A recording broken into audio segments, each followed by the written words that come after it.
Good afternoon. You are currently in an industry that Canadians find to be extremely important, coffee. We believe with your focus on social responsibility, you have an enormous opportunity to be successful in the Canadian market. Now, we'd like for you to envision your future of being financially stable, of being sustainable, and being able to differentiate yourselves from the competitors. My name is Rachel, and I'm here today with my colleagues, Rob, Emma, and Amanda. And we, as the Sprott School of Business, would like to recommend to you a strategy that will make that vision your reality. Thank you, Rachel. So now that my colleague has addressed the vision and the future we have for your company, it's critical in assessing the challenge that you're facing right now. So through a detailed analysis that we will move into, we have determined that how can your company, Café Zeragua, differentiate itself in the competitive industry, the competitive Canadian coffee industry.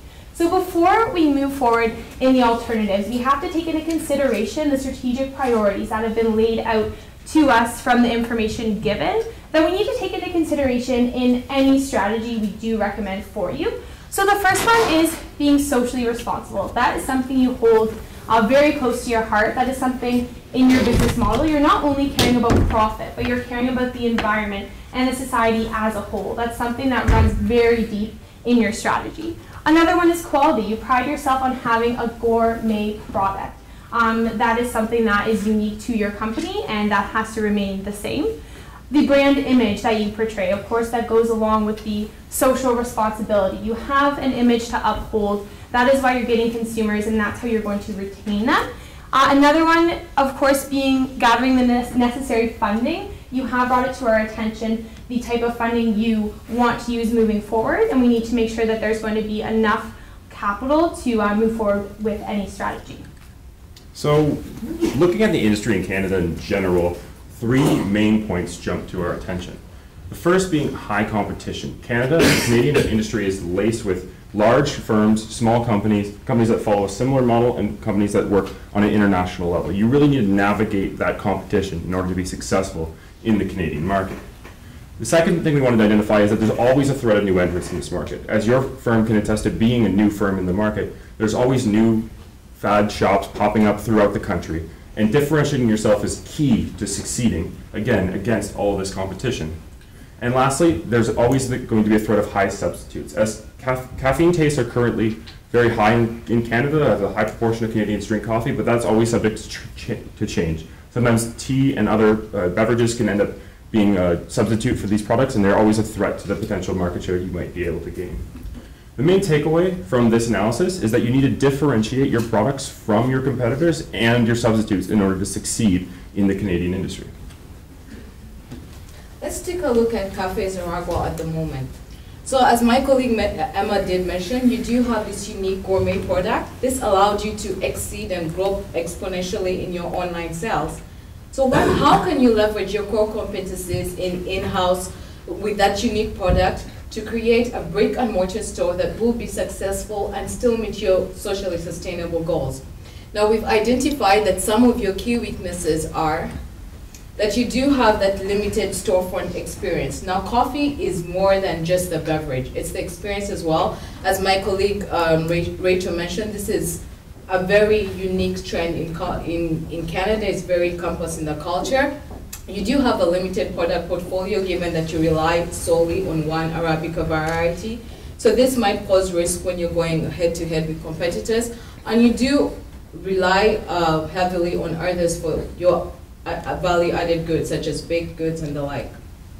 So the key takeaway here is you need to leverage your core competencies in-house brewing as well as your unique product to ensure that you have that differentiating factor. So the customer profile, we took a look at who's your customer. Who are you trying to appeal to with this storefront? You're looking at the young affluent market, specifically in Calgary or Alberta.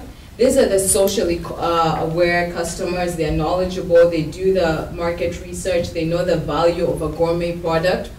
Canada is home to an aging population, and we do know that coffee is a beverage that is not strict to age. So you do have an opportunity to appeal to both these groups. And the key takeaway that we want to highlight with your customer profile is you have two distinct customer tastes. The younger customers who are more affluent will be looking for the specialty drinks, while the older customers will be looking for that service that you offer. So right now, we can take a look at where Zeragua is positioned. With your online storefront, we know that customers will come to you because either brand affiliation or the social impact that you have. Some of the competitors, as Rob mentioned, it is a consolidated market. Some of the competitors you face in Canada are the likes of Starbucks, Bridgehead, and GMC. So with your current model, you're just competing based on your brand affiliation, that gourmet coffee, and as well as the social impact, but your customers do not have full engagement. With our strategy, we want to position Zeragua to where you're currently seated in the green box. Okay, so now moving on to strategic alternatives and what we have come up with moving forward in a strategy. So you do have a couple options to going back to the crux, the challenge that you're facing with differentiating yourselves. So that can be through three alternatives of either licensing, opening a store as well, having a store on wheels alongside the opening of your store in Calgary, and focusing on online sales. So moving into the first one, so this is the licensing and opening store. So you already have made the strategy to invest in that capital for your first brick and mortar store within Calgary. And this would be still having that store open, but you would be focusing on licensing. So you would have your main brick and mortar store, but you would be putting your efforts into licensing with other like-minded cafes. You did express that there are a lot of cafes in the area you are opening in, and you would want ones that have the same values as you in terms of social responsibility, that they would be able to sell this free trade coffee with their products. So of course, positive to this is creating synergies with you. So you're leveraging your core competencies. You're good at brewing your coffee. You're good at taking it from Haiti and bringing it over. So this would be allowing you to use some of the marketing initiatives of these other stores and actually being able to tap into an already strong consumer base that these cafes do have.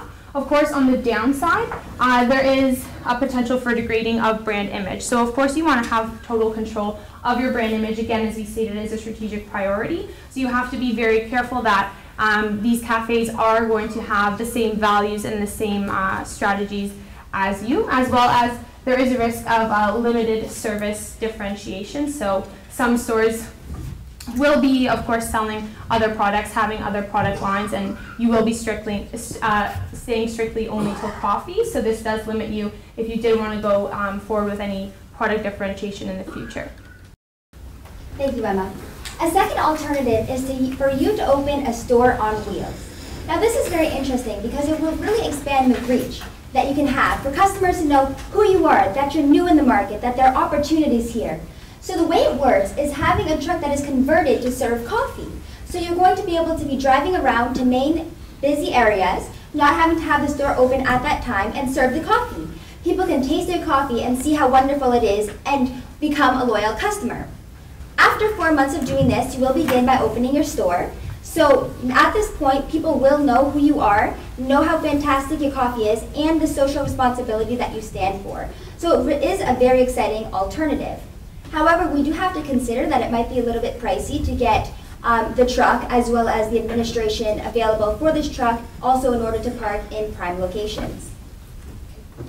The third alternative is we suggest you stick to your online business model. But this time you're looking to reach those customers through grocery stores. So Canada is home to various department, grocery, and mega stores. We suggest that you begin to sell your coffee through those channels. Now, the advantage of this is that it's a lower cost option, so it's easy to implement. You're looking to have that reach immediately. However, on the downside, there's that limited service differentiation. You do not have the ability to leverage your expertise in in-house production. So it's difficult to partner as well it's less reach because you're not offering that service. Okay, so now that we've explained the three options, how are we going to pick one moving forward? So we have some key decision criteria that we have broken down for you. Being sustainable, is the strategy going to be sustainable? Is there going to be an ease of implementation? Is it going to be financially feasible? And is there going to be a big reach? So in terms of sustainability, are there going to be profits to fund social and environmental programs in Haiti? In terms of ease of implementation, within the first year, are you going to be able to add a second channel? Of course, you have online right now, and we will be referring to the opening of a store. Financially feasible, of course, a low initial investment is always a great thing. And the reach, are you going to have access in whatever strategy we make for you? Are you going to have access to the heavy traffic of the target consumers that we discussed?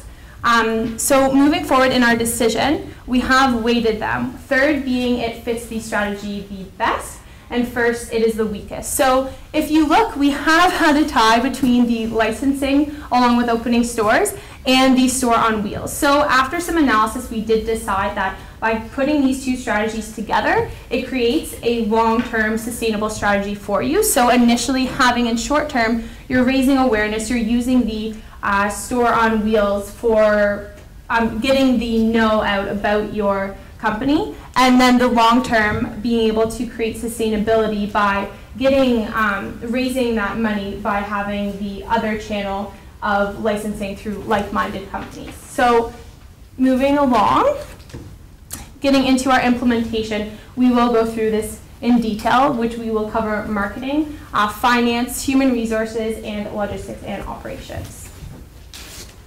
Thank you, Emma. Marketing is extremely important here because you are a new business in the Canadian market. And the consumption of coffee is very habitual. People are used to going to the places they always go to. It's a habit. They go to Tim Hortons all the time because it's always there. So what you want to do is make yourselves well known. So you really want to take advantage of social media, being able to tweet what's new, the social responsibility, which is very important in the Canadian culture, so it will speak very well to the population. Also to be having Facebook pages, really stressing the message that you have here, and the superior quality. We have to know that in Canada, there is low uncertainty avoidance, so people are willing to try new things. They are willing to go the extra mile to try something new that they haven't tried before. We're also going to want to have this truck going around and showing everybody how fantastic your coffee really is. And having very small free samples, of course we have to consider the cost, so people can taste how wonderful it is when they get to the store. So again, very important to be considering. Also, we want to put an emphasis on where you come from, why you do what you do, how you're helping deforestation, because this will very much speak to the Canadian people. So for your logistics and operations, a key takeaway we want here is that you're emphasizing efficiency. So when it comes to those trucks that we're talking about, the delivery trucks of food on wheels, we suggest that you lease them. So immediately from the get-go, you want to get into leasing affordable truck options. You then want to look immediately into retail locations in the prime locations in Calgary. And the next thing you'll do is to train those in-house partners or the licensees in roasting your coffee. So this will come eventually in the long-term plan, but you want to keep these considerations in mind for your logistical side. And when it comes to operations, we suggest that you do go into renting out the food trucks once you have leased the best possible options. Then you do want to rent that space on long-term contracts. You want to find out as many, as I said before, one of the weaknesses is that you rely on one Arabica variety. So you do want to look at other options in Haiti. Are there other options to provide these customers with variety? So the key takeaway here is that you want to start off locating your licensees right away. For HR, the key takeaway is that you want to communicate and engage your employees. If you're going for social responsibility, if you want to have an impact, it's very necessary to communicate and to engage the employees. So, and this involves all your stakeholders. So with the food trucks, you will not only tweet your location, but you will tweet how many trees you have planted in Haiti. What impact has it made? What social programs do you have in Haiti? And encourage your employees to take part in initiatives such as social tourism, where they get the opportunity to go to Haiti and plant these trees as well. This is a common trend in Canada, and we believe it will be to your benefit. Thank you, Amanda.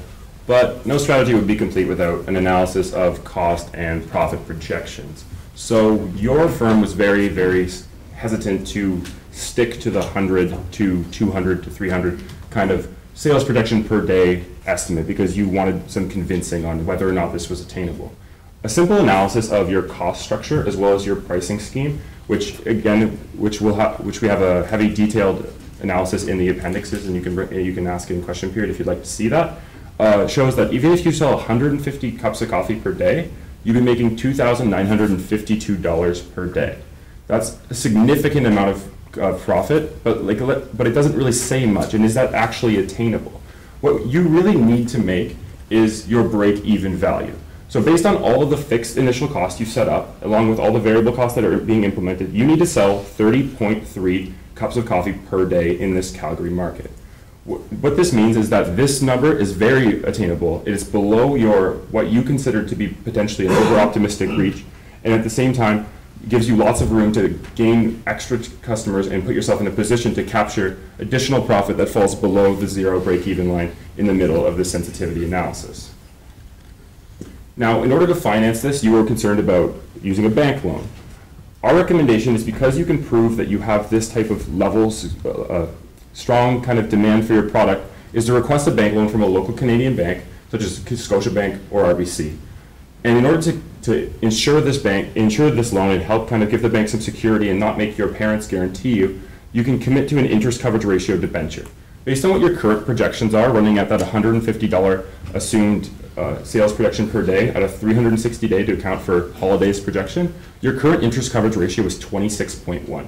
Our recommendation is to input an ICR collar of 15, where if your interest coverage ratio falls below the 15, you'd give the bank the option to call their loan. This gives the bank the security necessary to trust your investment, and at the same time, the projections show that you should never really end up in a position where that ratio should come into question.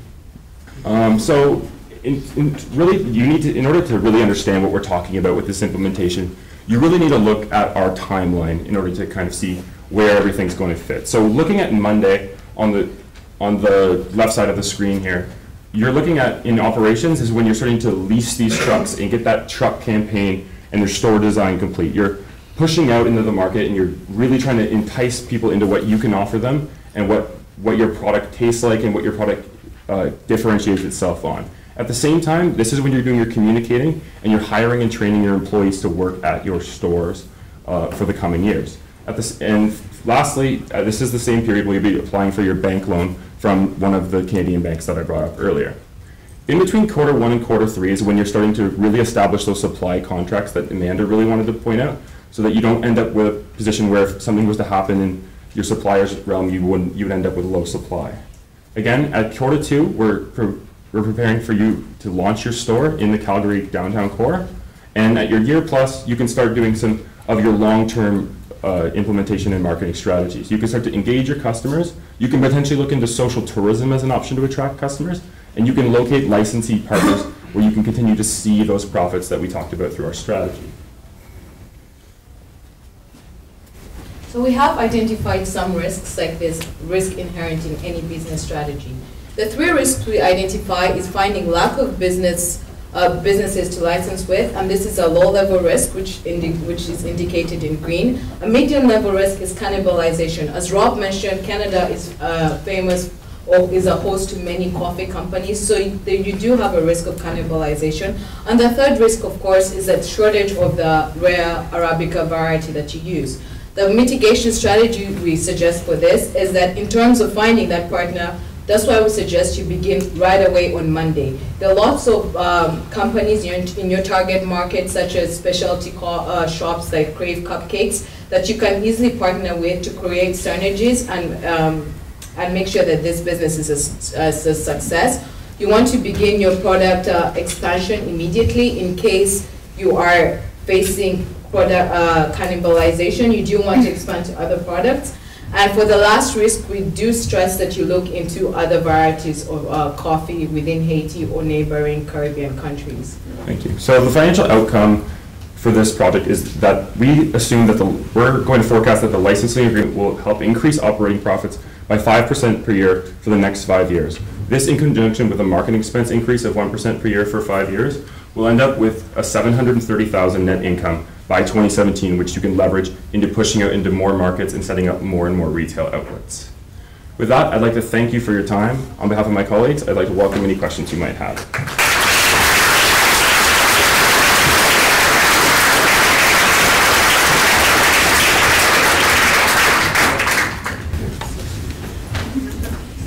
very much. We'll take our questions in turn. May I start with you, Nick? Yep. Good presentation, thank you. I'm a little concerned that our premium brand product may be marketed from the back of the truck. And I just wonder if you've appreciated fully what review we have in terms of the product here and how that meshes with buying a cup of joe from a stand on the side of the road. Can you elaborate a little bit for me? So the idea of having the truck is that it is completely transformed to be to have the experience. It's going to be a nice truck. But the idea here is to really show how important you are in terms of being able to tell the story. So when you are giving the coffee, you are able to say where they come from and the initiatives that are taking place. So it's not going to be just going place to place without making relationships. The idea here is to use the trucks to make relationships to be sustainable in the future. If I may add on to that quickly, there also is a growing trend for gourmet food trucks. So especially in North America. So by having these coffees out of a cup, it's not necessarily viewed as something maybe dirty or not very classy. It is a growing trend that people do appreciate. They have these gourmet food trucks that go out in the like downtown Toronto and downtown Ottawa and downtown Calgary, pardon me, where they have we got the idea. Yeah. Yeah. Thank you. I'm deeply concerned about the competitive nature. You mentioned how fierce that was in cannibalization. What are you going to do, and how are you going to suggest that we adjust this business operations strategy if Starbucks start a price war or a second cup, which you didn't mention, agree with your differentiation factor and take it? How will you change business operation strategy? You fulfill a very different segment, not a very different segment, but there is very key differences between the operating model of Second Cup, Starbucks, and what you offer. You offer something that they don't. They offer perceived quality and perceived free trade and perceived social responsibility.